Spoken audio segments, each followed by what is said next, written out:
In the last few lectures, we have been taking a look at the PN junction diodes. We have seen that they can be used for several different kinds of applications, and also depending on the kind of applications, you have to choose different kinds of diodes. In particular, we have taken a look at small signal diodes and rectifier diodes and their varying applications. In this lecture, we are going to talk about an entirely different kind of diode, whose application is also in an entirely, not necessarily entirely, but quite somewhat different way. This is the Zener diode. Now, to understand the Zener diode, let us take a look again at what a diode does when it's reverse biased. As you all know, a diode carries a very small current under reverse bias. But, and there is a but here, at a large reverse voltage, a diode can suffer something called a breakdown. And typically, this breakdown is caused by what is called an avalanche effect. And what is an avalanche effect? It basically works this way, that when large reverse voltages are applied, the electric field in the depletion region becomes very big, which means that the minority charge carriers which are produced by thermal breakdown in the depletion region, they can be accelerated by this electric field to very large velocities. As a result, these electrons and holes can acquire enough kinetic energy to go and knock out electrons out of other bonds, breaking bonds, and hence producing more electron-hole pairs. And once this becomes rampant, what you end up with is a situation where electron holes created by bond breaking go and break further bonds. These electron holes which are created now go and break further bonds, and suddenly you end up with what is called an avalanche effect.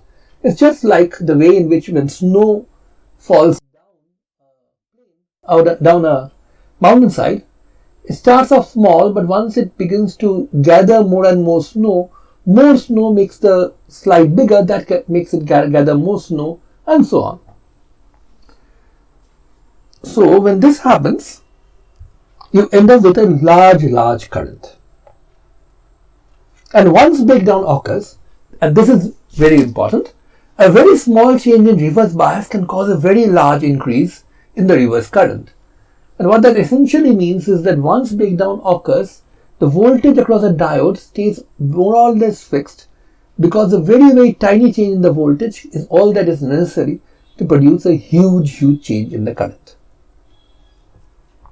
Now, small signal diodes and rectifier diodes are never used intentionally in the breakdown region. For such diodes, if breakdown occurs, they occur by accident or by poor design.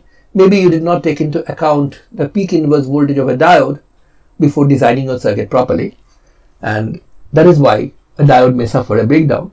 Now, breakdown itself is not really what is disastrous for a diode, but what happens is that when breakdown occurs, very large currents occur at large voltages, which means that a huge amount of power is dissipated in the diode itself. And unless there is enough mechanism built into the diode to dissipate away this heat, to make this heat go away, maybe into the environment, then what will happen is that the diode will increase in temperature substantially, and this substantial increase in temperature may very well cause the diode to simply burn up. So, usual diodes, that is small signal diodes and rectifier diodes, can suffer damage if used in this region for a stretch of time. Well, it has to be typically for a rather large stretch of time before damage can occur, but that depends on the particular diode. In any case, you do not really want to expose your small signal diodes or rectifier diodes to breakdown, simply because there's a risk of them really simply burning up. Now, in any case, for diodes which are designed to work as diodes, the usual ones, this reverse breakdown voltage, which is also called the Zener voltage, for reasons that will be clear soon, the reverse breakdown voltage is really rather high, say a few hundreds of volts, and that may not really be a practical voltage range in which you want to operate anyway. However, by increasing doping in the p-type or the n-type region, or perhaps both, you can substantially reduce the reverse breakdown voltage. In addition, you can design your diodes specially so that they can withstand the large power requirements of having a large current flow for a large reverse breakdown voltage. Such specially designed diodes, which are meant to be used in the breakdown region and not like usual diodes in the forward bias region, are called breakdown diodes or Zener diodes. Now, most of these diodes break down because of the mechanism that we had already discussed, the avalanche breakdown mechanism. However, if you increase the doping to a very high level so that the reverse breakdown voltage comes down to a few volts, maybe 3 or 4 volts, then another mechanism takes over. And this is a mechanism which essentially is purely quantum mechanical. There is no classical analog. It's the one direct physical application of a property that you have studied or will study in quantum mechanics, that of quantum mechanical tunneling. And this effect was first discovered by somebody called Zener, and that's why this is called the Zener effect. It is a version of quantum mechanical tunneling, and we are not going to go into the details of the topic here simply because we don't know enough at this stage about band structure and stuff like that to give a full-fledged application. But it's important to realize that this mechanism is essentially very different from the mechanism which causes avalanche breakdown. Now, it's sort of ironical that all diodes which are meant to operate in breakdown region are called Zener diodes, because if you realize, only the diodes which have been so strongly doped so that they break down at 3 to 4 volts or thereabouts are actually Zener diodes. They really operate in the Zener mechanism. All of the diodes perhaps would be better called, should have been called avalanche diodes, but that's not the way things operate. By convention or by practice, all diodes which are meant to be operated in the reverse bias breakdown region are called Zener diodes, irrespective of the particular mechanism of breakdown. One of the reasons why you might want to pay attention to the particular mechanism that is in action here in your particular Zener diode is that the temperature dependence of the breakdown voltage of a Zener diode depends crucially on the mechanism. The breakdown voltage for an avalanche diode actually increases with temperature, quite substantially in fact. If you think about it a bit, that's not very difficult to understand. The higher the temperature, the more the number of imperfections that occur in a crystal lattice, which makes it difficult for electrons and holes to be accelerated by the electric field. Think about it, this is exactly why resistance of a conductor increases with temperature. The fact that impurities in the crystal lattice grow with temperature. So, if you have a diode working in the avalanche breakdown mode, it is more difficult for the thing to break down at higher temperature, so you need a higher voltage for that. Diodes working in the Zener mechanism actually behaves exactly oppositely. Zener diodes have what is called a negative coefficient for this breakdown voltage. With rising temperature, the breakdown voltage comes down. Now this can be quite an important tool if you want to control temperature or measure temperature. The fact that the breakdown voltage of a Zener is both easy to measure and quite sensitive to temperature actually makes it quite a useful phenomenon to exploit here.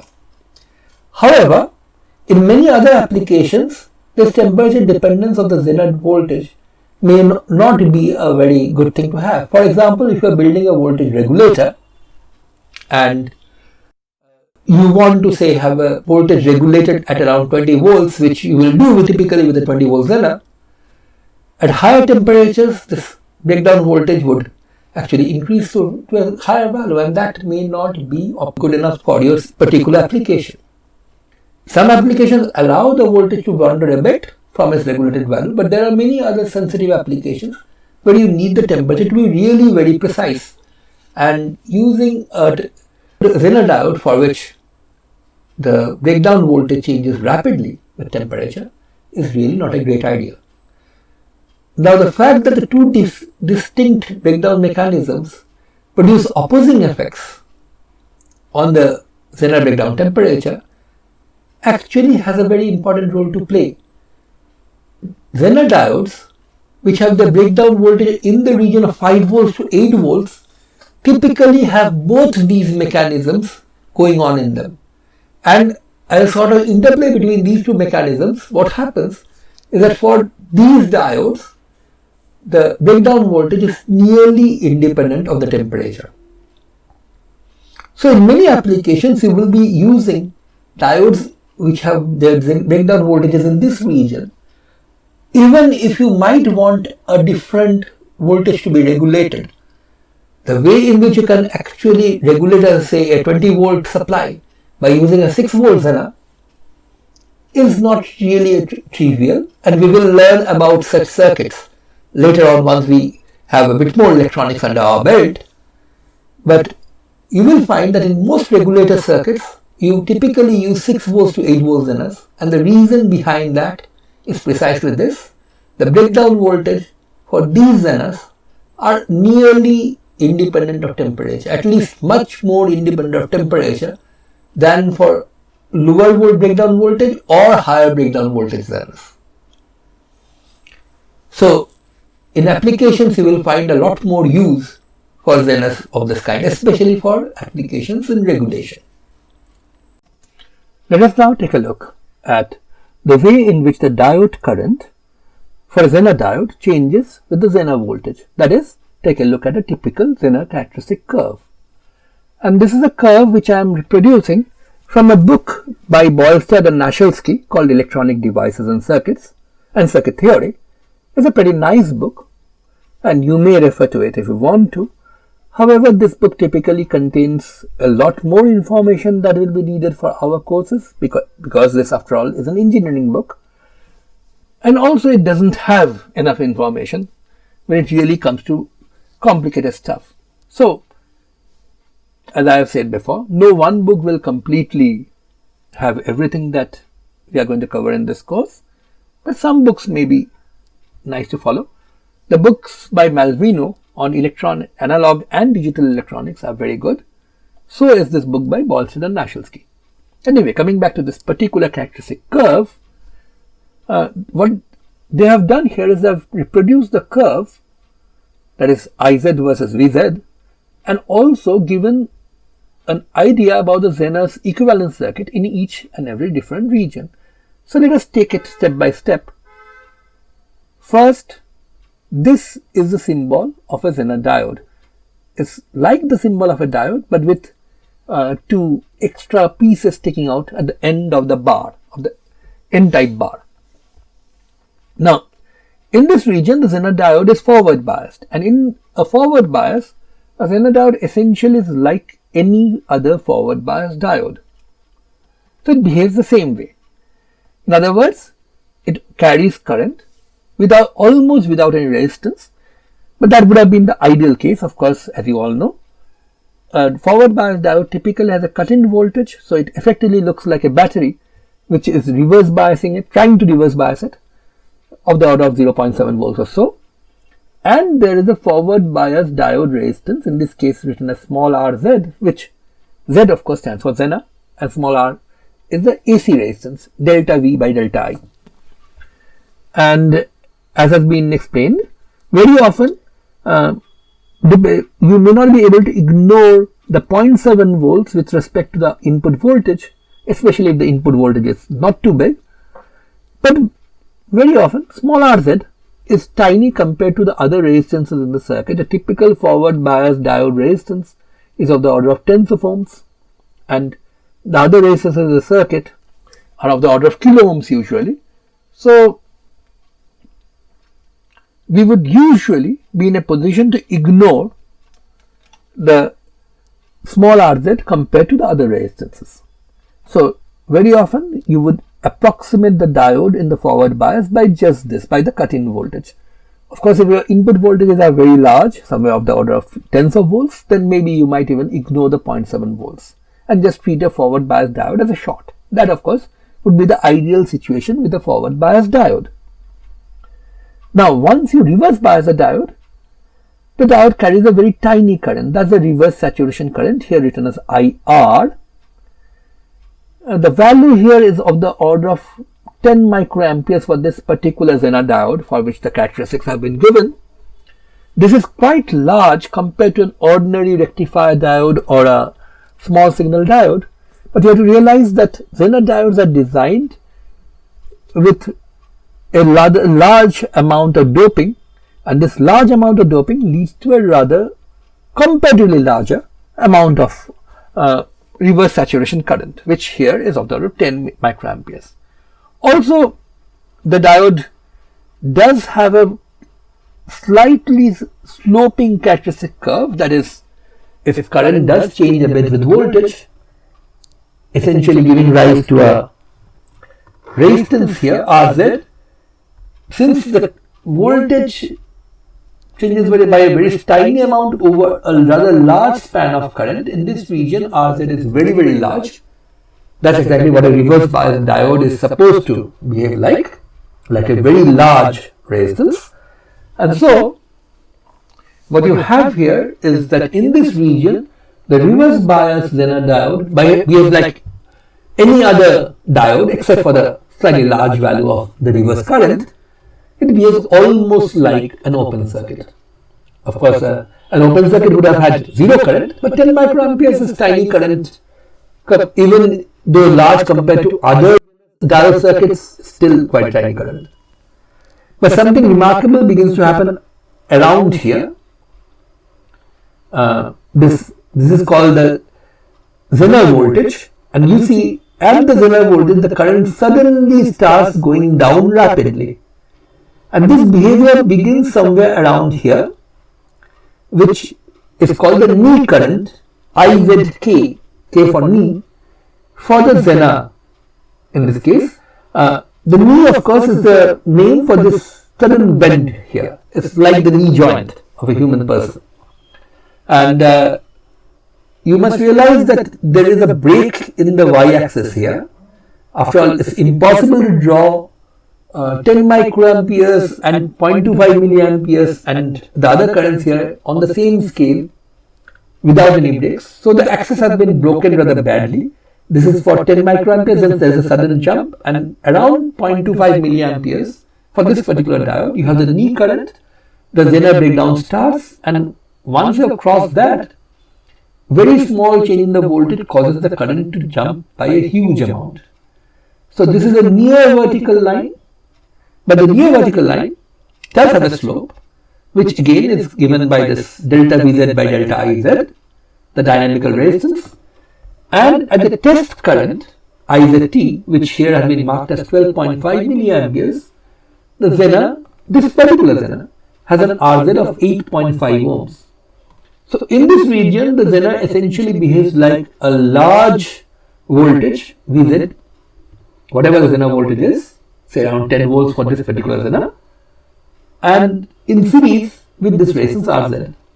Now, once again, compared to the other resistances in the circuit, RZ may be tiny, so you can reasonably approximate the Zener with just a battery. Now, you must realize one thing. When you say you can approximate the Zener with a battery in this region, this is only for the purpose of figuring out the voltages and currents. This is not a power supply. It just, like a battery, it just holds the voltage across its two ends as fixed. That's what this effective circuit means. Now, let me just take some time to explain to you what this T here and the M here mean in the markings in this diagram. Izt, the so-called test current, is by convention 1/4 of the rated current, the maximum rated current. What is the maximum rated current? That's the current which you get by dividing the power rating of the Zener, the maximum power it can dissipate, by the Zener voltage. So that's the current at which the Zener is going to dissipate as much power as it can handle. And because the IZT is marked here as 12.5 milliamperes, that tells us that this particular Zener has 50 milliamperes as its maximum rated current, which also means that the Zener voltage times the maximum rated current, which in this case is 500 milliwatts, is the power rating for this particular Zener. Typically, you work backwards. You start with the power rating of the Zener, divide by the Zener voltage to find the maximum rated current, quarter that, or divided by 4 to find the test current. Now, while that is the test current, there is also a IZM, which is the maximum guaranteed current that you can use. In other words, although the manufacturer is reasonably certain that your Zener will survive at 50 milliamperes, a 500 milliwatt dissipation, you have to realize that Zeners, like all other electronic devices, are mass produced, and depending on how much care is taken in the manufacturing process, which directly translates to how much money you have to pay for the devices, these diodes may have variations from one to the other. So this 32 milliamperes is what the manufacturer sort of guarantees you will work with your diode. If you expose your diode to 32 milliamperes for long stretches of time, your diode is not going to malfunction for sure. Though this diode is rated at 50 milliamperes, it's not a good idea to use it all the way up to 50 milliamperes. In fact, in most cases, when you design a circuit, you should never go up to the maximum ratings. You should stay well below that. Depending on how adventurous you are, you can go up a bit maybe, but typically people try to keep their designs in such a way that no more than half the maximum rating is ever used. So for this particular diode, you would perhaps not want to go beyond 25 milliamperes. Although the manufacturer does guarantee 32 milliamperes to be a region where it would be safe. In case you are beginning to worry about all these different notations and all this IZK, IZT, IZM and stuff, let me assure you that you don't really have to worry about most of this.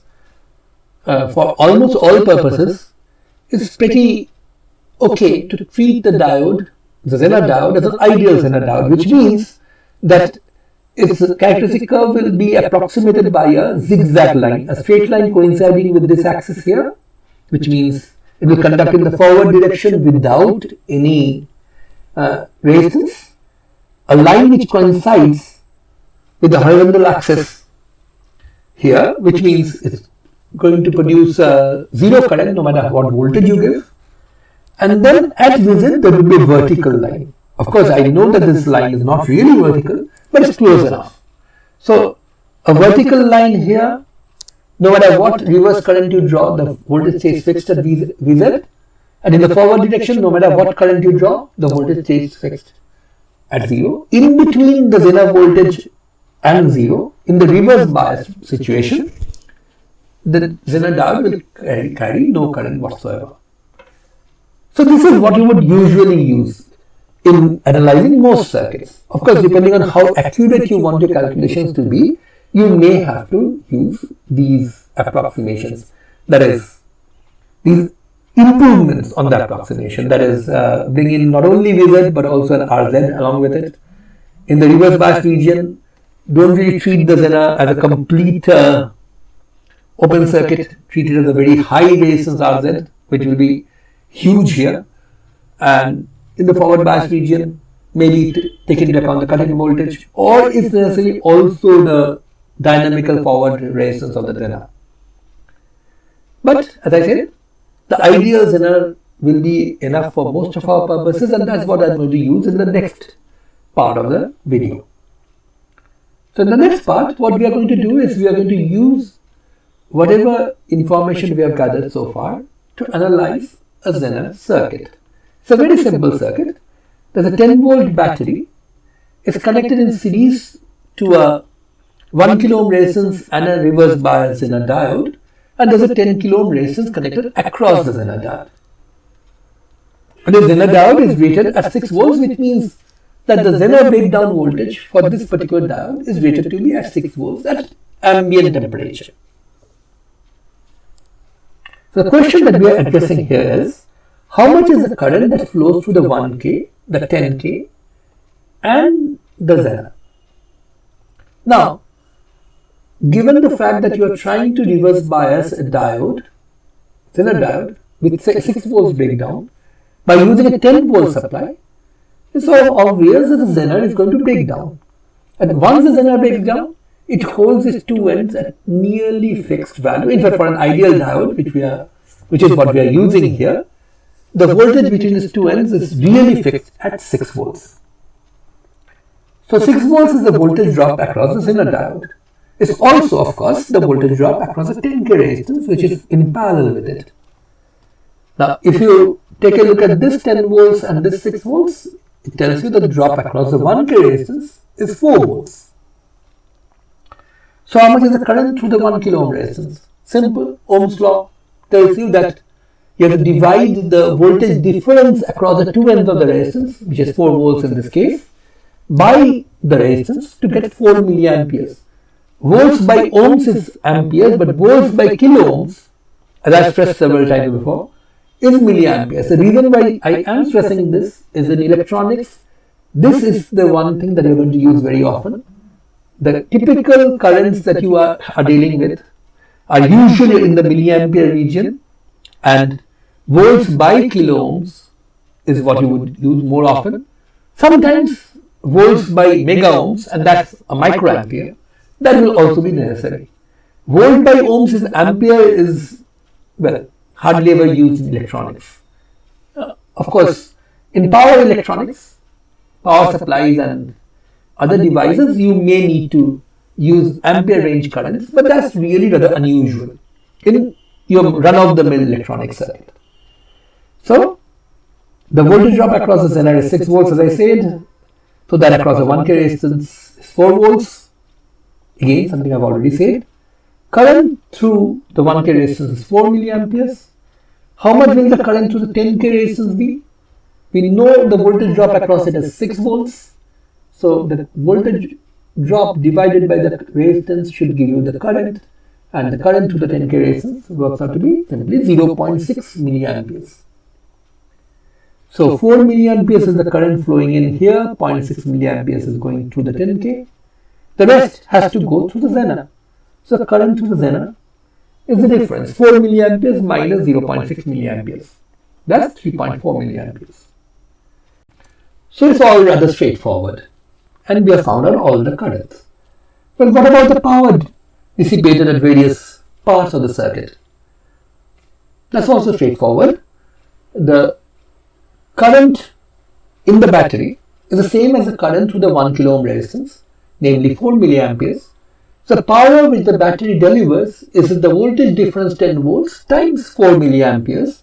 Hence, that power supplied is 40 milliwatts. And this power is dissipated in part through the 1 kilo ohm resistance.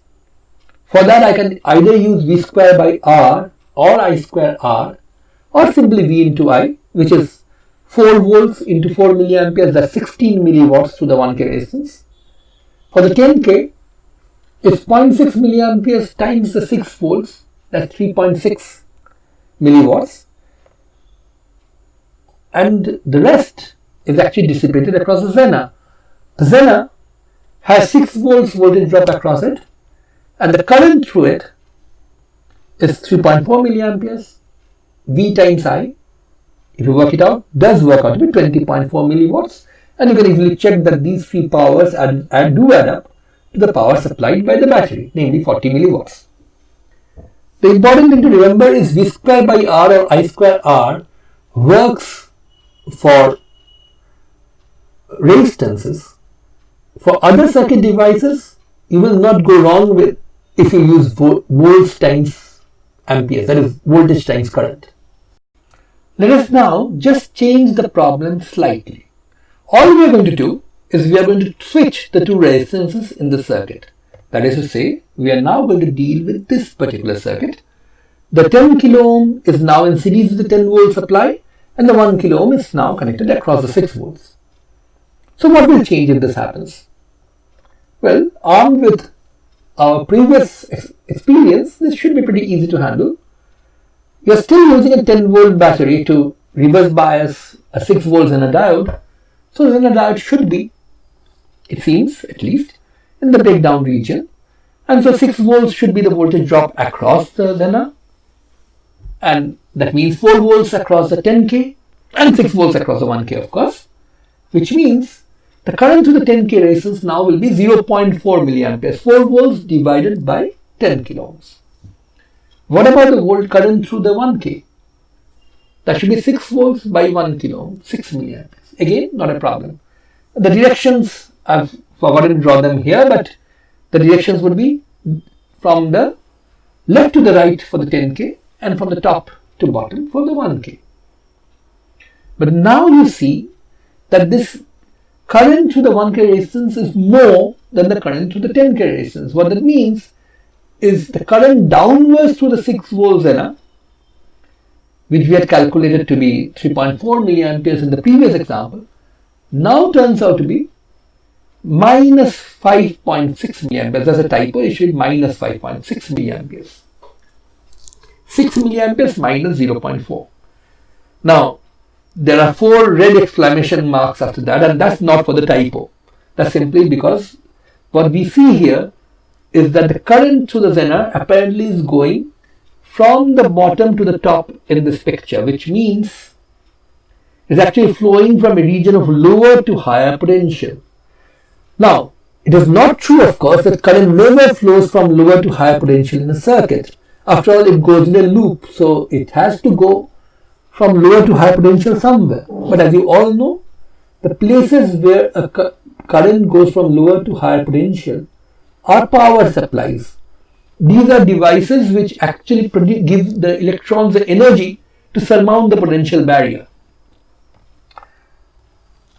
But the Zener is a passive device, it's not a source of power, and so this is absolutely impossible. A Zener simply cannot do this. It cannot drive current opposite to the voltage. So what went wrong here? To understand what is going on, let us now just try to take a look at the same circuit, but first let's remove the Zener and look at the Thevenin equivalent of the rest of the circuit. So we are looking for the Thevenin equivalent between these two ports. That's pretty straightforward. After all, you need to figure out the Thevenin voltage, which is the voltage drop between these two ports when they're open as they are right now. And of course, it's nothing but the voltage drop across the 1K resistance in this 10K 1K series combination. You also need the Thevenin resistance, which is really a parallel combination of 10K and 1K. You just calculate that, straightforward, and now you find that the Thevenin voltage is 10 by 11 volts, 1/11th of 10 volts. This is way too small for the Zener to break down. So basically, think of it this way. Effectively, the Zener is to be connected here. What that means is Zener essentially sees a 10 by 11 volts battery trying to reverse bias it. Of course, it will reverse bias it, but it will not be enough to make it break down. It requires 6 volts to break down, remember? So, in this case, what will happen, and this is what solves the puzzle that we met a while ago, the Zener will not break down, it will stay an open circuit. So it stays open, and that means that the circuit essentially behaves as if the Zener is not here. So how much current flows through the circuit? It's simply 10 volts divided by 11 kilo ohms. That's 10 by 11 milliamperes. The same current flows through both the 10K and the 1K in the right direction from higher to lower potential in both cases, and no current flows through a Zener whatsoever.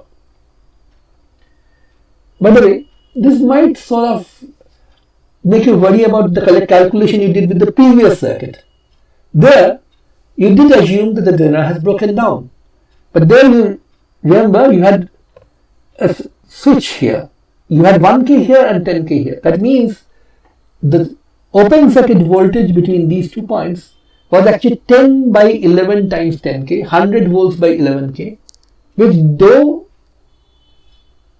is less than 10 volts, is still more than enough to reverse bias the Zener enough to break it down. So in the previous case, your calculation was all right. And in this case, the calculation that you did, assuming that the Zener has broken down just because you have a 10 volt battery trying to break it down, was simply wrong. It was based on the assumption that the Zener has broken down, and that assumption does not work here. So how would you actually go about and analyze a Zener circuit? One way would be simply assume that the Zener breaks down, do all your calculation, and if you find that in the end you're getting absurd results, the absurd result would be current flowing through a Zener in the opposite direction to the potential difference, then you would know that your assumption is wrong. The other way, the more formal way, would be to first essentially consider the Thevenin equivalent by removing the Zener from the circuit, and the Thevenin voltage, of course, is R2 by R1 plus R2, R2 by R1 plus R2 into E, and this is the Thevenin voltage V Thevenin. If V Thevenin is bigger than Vz, the diode will break down, and you can go ahead and analyze the original circuit, assuming that the diode holds Vz across these two terminals. And then the current through R2 will simply be Vz by R2 because the voltage drop across R2 is also Vz.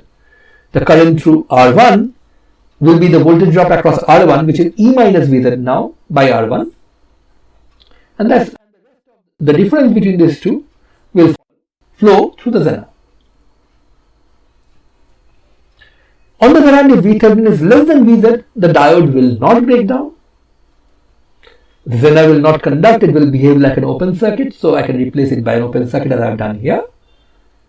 And so R1 and R2 are effectively in series, nothing is there to take the current away from them, and therefore they will both carry a current of E by R1 plus R2.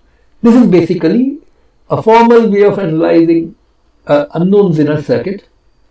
You start with the Thevenin equivalent with only the Zener outside, decide first whether the Zener will break down or not, and then appropriately use the correct behavior for the Zener, and then appropriately choose the correct behavior for the Zener.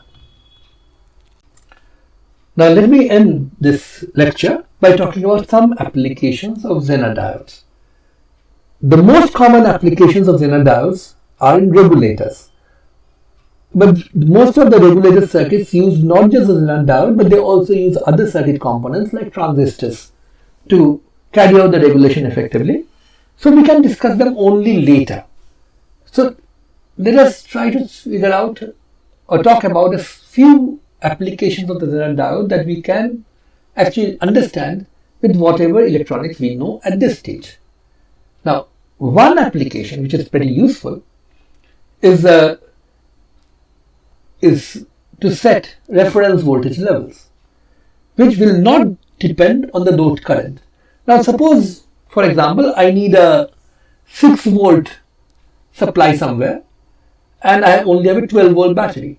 Now if my load, the thing which is going to draw the current, has a load resistance which is known to me, I can perhaps use a potential divider circuit. For example, if I know my load has 1 kilo ohm resistance, I can actually connect a 1 kilo ohm resistance in series with it. And so out of the 12 volts, 1 kilo ohm will drop across the series resistance. 1 kilo ohm series resistance will drop half the voltage, 6 volts, and the rest of 6 volts will go across my load. This would be fine, except that most loads are variable. The amount of current drawn by loads change with the scenario. Sometimes a load draws more current, sometimes it draws less current, which means effectively that the load resistance keeps on changing with time. So if the 1K resistance for the load dropped to say 0.5K, then you will now have a series combination of 1 kilo ohm resistance and a 0.5 kilo ohm resistance, which means now my load will get only 1/3 of the supply voltage, that is, it will get only 4 volts, and that may not be good enough for the circuit to work. So a series potential division to bring down the voltage from whatever level you have to whatever level you need may not always be a great solution. What you need is a way in which you can maintain a fixed voltage across the load irrespective of how much current you're drawing through it. And that's exactly where a Zener is very, very handy. Here we have a circuit which has a resistance, 2 diodes and a Zener diode, and we have 3 points which you can take voltage out from. You might be wondering what are the other diodes doing. We will come to that soon. But first, just ignore the other diodes for the time being. After all, in forward bias, they will essentially be like shorts anyway. So, if you were to connect a load between this point here and the ground, that is right across the Zener, then irrespective of the amount of current you draw, as long as the current is not too huge, you are going to definitely have the same voltage of 6 volts across the Zener, because the Zener will break down. Of course, given our experience with the last circuit, you have to be careful. You don't want to draw too much current here, because if you draw too much current here, a huge current will have to flow through the R, which essentially will make the voltage drop too much, and hence prevent the Zener from breaking down. But within reasonable limits, you can draw a large amount of current here and variable amount of current here, but expect the voltage across the Zener to stay fixed at 6 volts. Fine. So what are the other 2 diodes doing in the circuit? Well, not much, except that you may not want 6 volts output. Maybe you want 6.7 volts or 7.4 volts, and you have only a 6 volts Zener available. Then you can put this forward biased diode in series with the Zener, and that has the advantage that once it's forward biased, a diode typically drops around 0.7 volts, which means that if you were to connect your load across this point on the ground, you will get 6.7 volts at a fixed, because of the fixed value of 6 volts here, and 0.7 volt across the forward bias diode. And again, that will be largely insensitive to the amount of current drawn. Similarly, what about this? If you were to connect the voltage source load between this point and the ground, you are going to get 7.4 volts. So, by adding a few more diodes, you may end up getting different voltages. You can put different voltages across the load. For each of them, you get a reasonably fixed voltage, quite precisely fixed voltage in fact, irrespective of the amount of current you draw. There's always a limit, of course. You can't draw too much current because then the Zener will not break down. But within that limit, your circuit works like a perfectly good reference voltage source.